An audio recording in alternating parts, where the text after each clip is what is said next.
I have a challenge for you. It's guaranteed to create two experiences. One, it's going to increase your sponsorship sales. And two, it's going to make you uncomfortable. You want to know what it is? Stay tuned.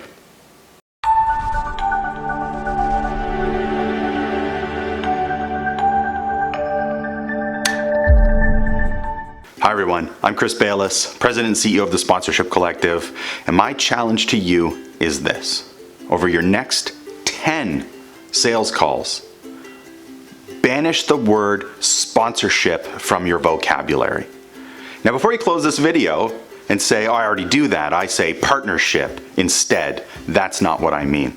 I don't mean use a different word instead of sponsorship. I mean, if your prospect says the word sponsorship or partnership to you, I want you to react as though it's the first time you've ever heard the word. Sponsorship? What do you mean by sponsorship? That's what I want you to say if someone uses the word, the S word, before you do. So no, I don't want you to change from sponsorship to partnership. I don't think that really does anything. I actually want you to stop trying to sell something to your prospects when you meet with them. Don't try to sell sponsorship. Don't try to sell partnership. Don't try to sell branding. Don't try to sell corporate philanthropy or the halo effect. You are not meeting with corporations to do anything of the sort. You are not trying to sell them something. You're certainly not going to deliver them a package with 3 levels that they can purchase from.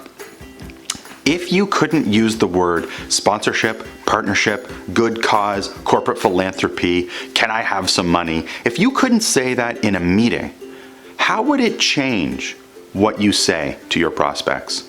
What would it do to the structure of that meeting where no one's waiting for the other person to ask for money or try to make a sale?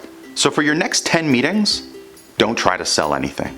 Sit down across from your prospect and simply ask them how their business works, what they're trying to achieve, how they achieve those goals, and ask them a very simple question. How can you help them achieve their goals? What can you do for them to make their job easier? What could you do with them to help them accomplish more? You take that approach with your prospects, and believe me, it will radically change how the meeting goes. But there's a catch. In order to accept this challenge, you're not just going to wait for 6 months for those 10 meetings to happen. I want you to call 10 meetings in the next 10 business days and practice this approach. If at the end of these 10 meetings, it didn't work, you didn't build better relationships, you didn't gather information that you found incredibly helpful and useful, go back to the old way of selling sponsorship. You know what to expect there. But as I said, you're going to experience 2 things. You're going to hear from your prospects that no one does business this way, and it's going to increase your success rate. And 2, you're going to feel really uncomfortable.